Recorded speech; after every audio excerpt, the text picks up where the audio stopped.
మన ప్రభువును రక్షకుడైన యేసుక్రీస్తు నామంలో మీ అందరికీ శుభములు. దేవునిపై అచంచలమైన భక్తి విశ్వాసాలకు ఆమె ఓ ప్రతీక.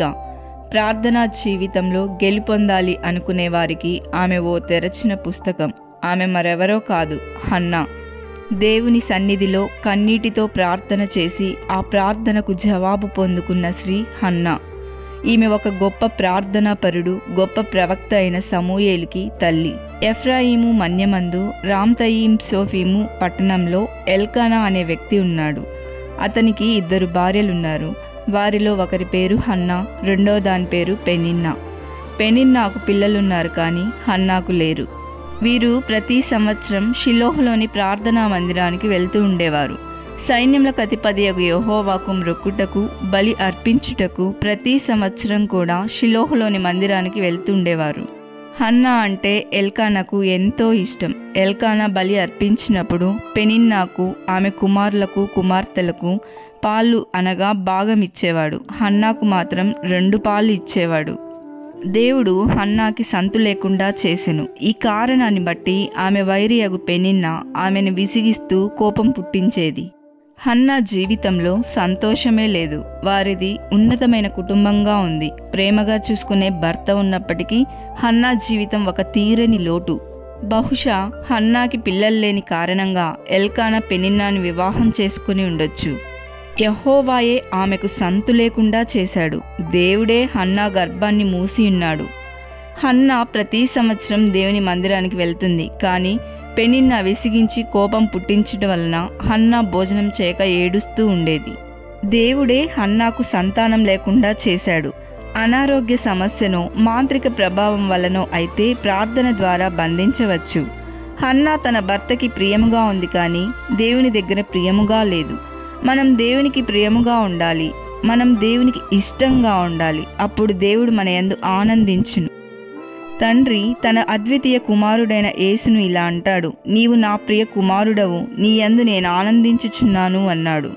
మనం కూడా దేవునికి ప్రియముగా ఉండాలి. హన్నా యెహోవా మందిరానికి పోవునప్పుడెల్లా, అంటే హన్నా దేవుని మందిరానికి వెళ్తుంది, కానీ దేవునికి మొరపెట్టే అనుభవం లేదు. వాక్యం వింటున్న నీవు కూడా దేవుని మందిరానికి వెళ్తూ వచ్చే అనుభవంలో మాత్రమే ఉన్నావా? దేవుని దగ్గర మొరపెట్టే అనుభవం లేదా? నామకార్థంగా చర్చికి వెళ్తూ వస్తుంటే సమస్యలు తీరుతాయా? దీవెనలు కలుగుతాయా? ఒక్కసారి మనల్ని మనం పరీక్షించుకోవాలి. హన్నా ఎప్పుడైతే సహాయం చేయగల దేవునికి కన్నీటితో మొరపెట్టిందో అప్పుడే ఆమె సమస్య తీరింది. తనకి నిజముగా మొరపెట్టే వారందరికీ ఆయన సమీపంగా ఉండే దేవుడు.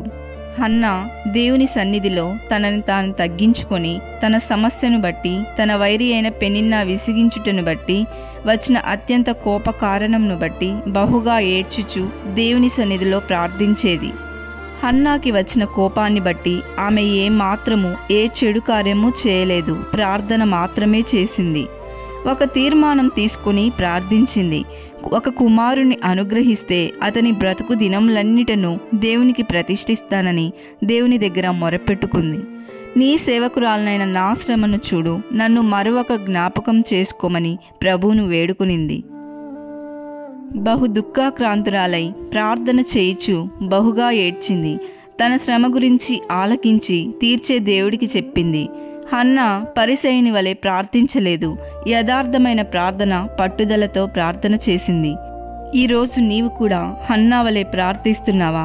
ఒక్కసారి నీవు పరీక్షించుకో. హన్నా దేవుని మందిరంలో భోజనం చేయడం మానివేసి ఏడుస్తూ ఉండేది. ఆమె భర్త హన్నాను ఓదార్చేవాడు.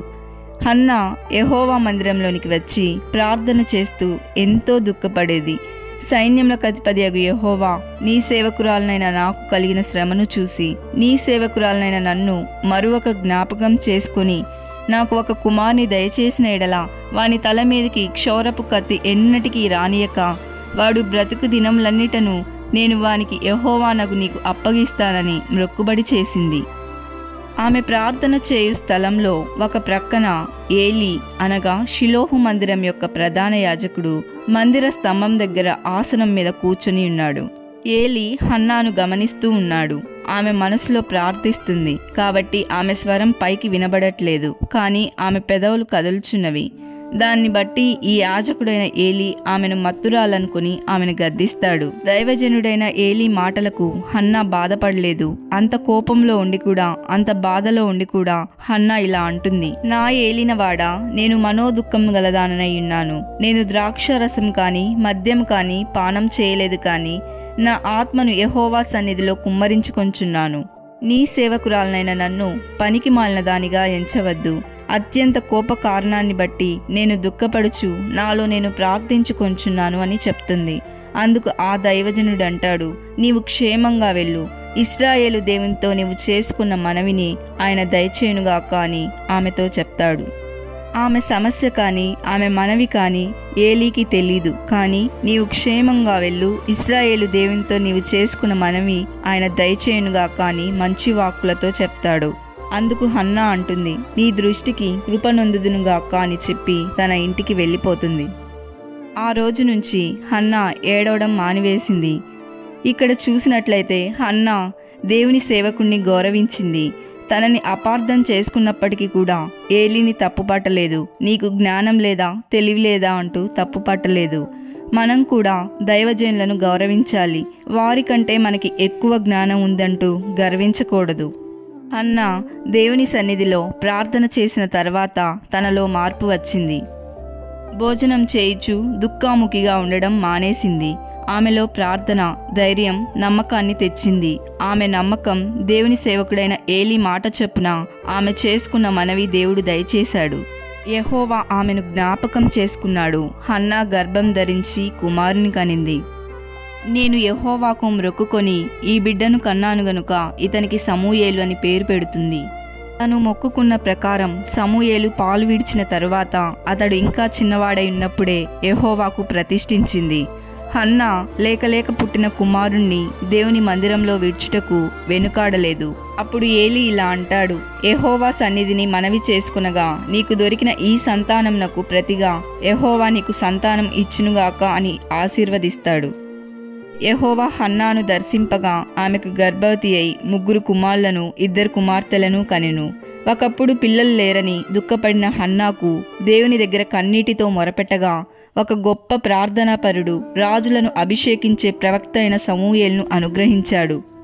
యెహోవా అనుగ్రహించు బహుమానం శ్రేష్టమైనది. సమూయేలు కాకుండా 3 కుమారులను 2 కుమార్తెలను కూడా అనుగ్రహించాడు. కుమారులు యెహోవా అనుగ్రహించు స్వాస్థ్యము, గర్భఫలము ఆయన ఇచ్చు బహుమానము అని వాక్యం సెలవిస్తుంది. సంతానలేమితో బాధపడేవారు దేవుని దగ్గర కన్నీటితో మొరపెట్టే అనుభవంలోకి రావాలి. హన్నా వలె ప్రార్థించాలి. దేవుని సన్నిధిలో హృదయాన్ని కుమ్మరించాలి. హన్నా ప్రార్థన విన్న దేవుడు నీ ప్రార్థన ఎందుకు వినడు? తప్పక వింటాడు. హన్నా చేసిన ప్రార్థనలో స్పష్టత ఉంది.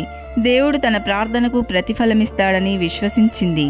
తాను చేసిన ప్రార్థనకు దేవుని నుండి సమాధానాన్ని కూడా పొందుకుంది. శ్రేష్టమైన బహుమానాన్ని దేవుడు అనుగ్రహించాడు. హన్నా తన కుమారునికి సమూయేలని పేరు కూడా పెట్టింది. ఆ పేరుకి దేవుని దగ్గర అడిగి పొందినది అని అర్థము. దేవుని సన్నిధిలో రోధించి పొందుకునే బిడ్డలు ప్రయోజకులవుతారు. హన్నా కుమారుడైన సమూయేలు గొప్ప ప్రవక్త అయ్యాడు. ఇశ్రాయేలీలకు చిట్టచివరి న్యాయాధిపతి కూడా ఇతనే. హన్నా ప్రార్థనను విన్న దేవుడు ఖచ్చితంగా నీ ప్రార్థనను కూడా దేవుడు వింటాడు. హన్నా ఎలా అయితే విశ్వసించిందో, ఎలా అయితే పరిపూర్ణంగా దేవుని నమ్మిందో, ఆయన ఏం చేయగలడో గ్రహించినప్పుడే మన జీవితాల్లో కూడా గొప్ప కార్యాలను పొందుకోగలం. అట్టి కృప దేవుడు మనందరికీ అనుగ్రహించునుగాక. ఆమెన్. మీరు మరిన్ని ఆత్మీయమైన విషయాలు తెలుసుకుంటకు మా యొక్క ఛానల్ను సబ్స్క్రైబ్ చేసి ఇతరులకు షేర్ చేయండి.